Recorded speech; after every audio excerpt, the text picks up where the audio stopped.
That Obamacare putting a dent in the paychecks of many part-time workers. The law's requirement that employers give health insurance to anyone putting in over 30 hours a week has led some to put the cap on how much employees can log. What a shock. I mean, who knew that was going to happen? A new survey revealing 14% of employers have cut hours for part-time workers. I'm joined now by Steve Moore of the Heritage Foundation. He's also a Fox News contributor. I mean, who would have guessed that employers would cut back just enough so that they don't have to do the insurance? I mean, it only makes logical mathematical sense. Steve Moore.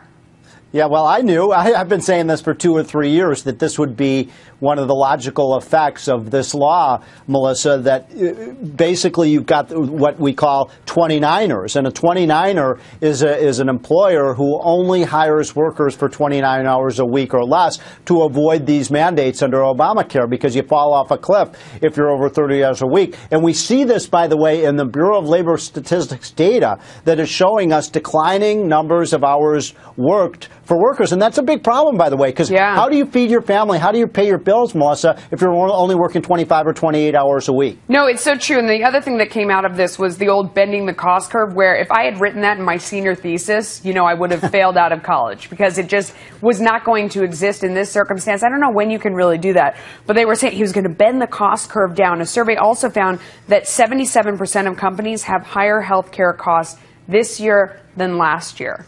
So there was no lowering of cost at all.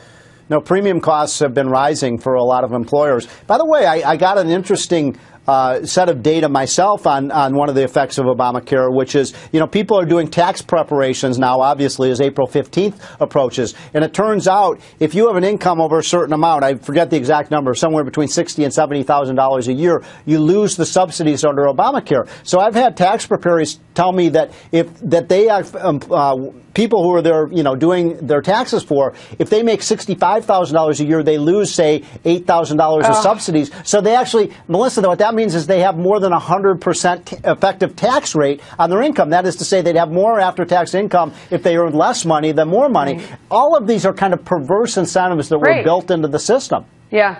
Steve Moore, thank you so much. By the way, Melissa, you are in my will. You are in my will. Fantastic. Okay, then you're welcome to stalk me. Fantastic. And I'm not even a stalker. No, perfect. All right, Steve Moore, thank you so much.